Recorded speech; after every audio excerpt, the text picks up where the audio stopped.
നമസ്കാരം. റാഫ്റ്റർ ഫുട്ബോളിലേക്ക് അവർക്കും സ്വാഗതം. ഫിഫ വേൾഡ് കപ്പിൽ തങ്ങളുടെ ഗ്രൂപ്പ് സ്റ്റേജിൽ അവസാന മത്സരത്തിൽ ബ്രസീൽ പൊളിച്ചടുക്കിയ പ്രകടനം നടത്തി സ്കോട്ട്ലൻഡിനെ പരാജയപ്പെടുത്തി ഗ്രൂപ്പിൽ 1-ാം സ്ഥാനവും കൊണ്ട് റൗണ്ട് ഓഫ് 32 കടന്നല്ലോ.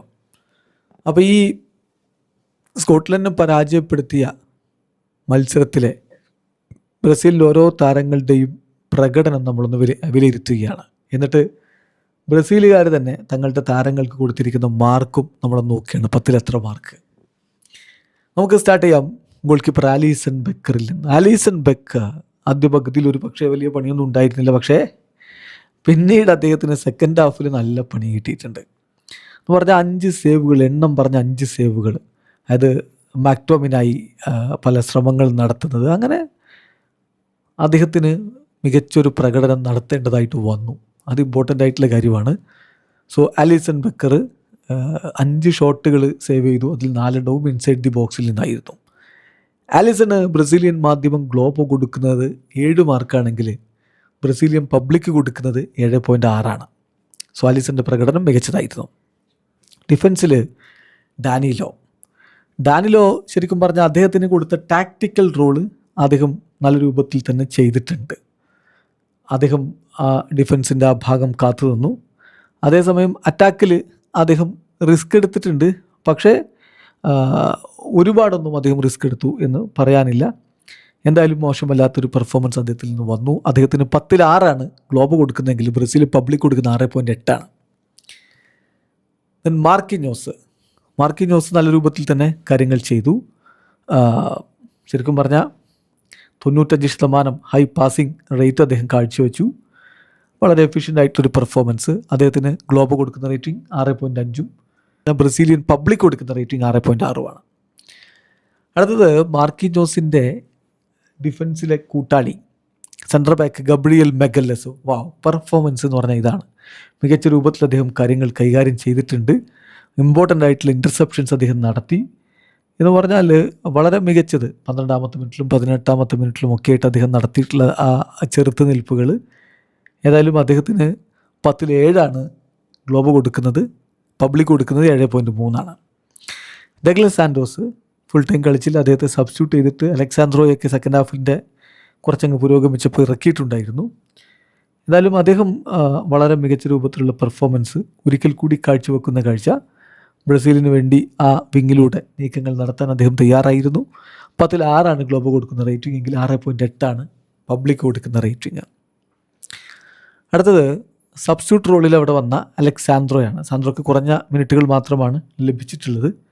ഏതായാലും മോശമല്ലാത്ത രൂപത്തിൽ അദ്ദേഹത്തെ ഏൽപ്പിച്ച് ജോലി ചെയ്തിട്ടുണ്ട്. 10ൽ 6 ഗ്ലോബോയുടെ റേറ്റിംഗ്, 5.5 പബ്ലിക്കിൻ്റെ റേറ്റിംഗ്.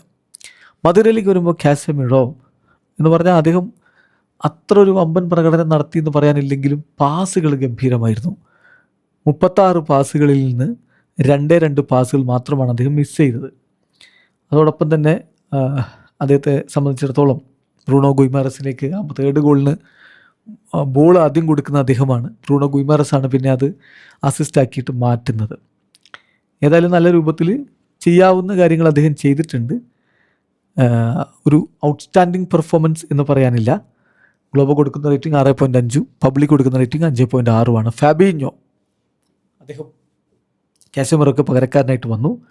ബോൾ ഉള്ളപ്പോൾ വളരെ സിമ്പിളായിട്ട് അദ്ദേഹം കാര്യങ്ങൾ കൈകാര്യം ചെയ്തു. ഒട്ടും കോംപ്രമൈസ് ചെയ്യാതെ തന്നെ അദ്ദേഹം കാര്യങ്ങൾ ചെയ്തു. അത് ടീമിനെ സംബന്ധിച്ചിടത്തോളം സ്പേസ് ഉപയോഗപ്പെടുത്താനും ബോളുകൾ കൃത്യമായിട്ട് ഏരിയയിലേക്ക് ക്രോസ് ചെയ്യാനും ഒക്കെ സഹായിച്ചു. എന്തായാലും മികച്ച പ്രകടനം തന്നെ അദ്ദേഹം നടത്തി. 10ൽ 6.1 ബ്രസീലിയൻ പബ്ലിക് കൊടുക്കുന്ന റേറ്റിംഗ് എങ്കിൽ ഗ്ലോബോ കൊടുക്കുന്നത് 5.5.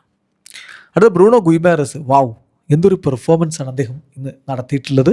കോച്ച് കാർലോ അഞ്ചലോട്ടി അദ്ദേഹത്തെ ഏൽപ്പിച്ച ജോലി വളരെ മനോഹരമായിട്ട് തന്നെ ചെയ്തു. ഗ്രേറ്റ് പെർഫോമൻസ് ആയിരുന്നു. ഈ വേൾഡ് കപ്പിൽ തന്നെ ആ ഒരു പൊസിഷനിൽ അദ്ദേഹം നല്ല രൂപത്തിൽ തന്നെ കാര്യങ്ങൾ ചെയ്യുന്നുണ്ട്. അദ്ദേഹത്തെ സംബന്ധിച്ചിടത്തോളം 2 അസിസ്റ്റുകൾ ഈ കളിയിൽ അദ്ദേഹം നൽകുകയുണ്ടായി.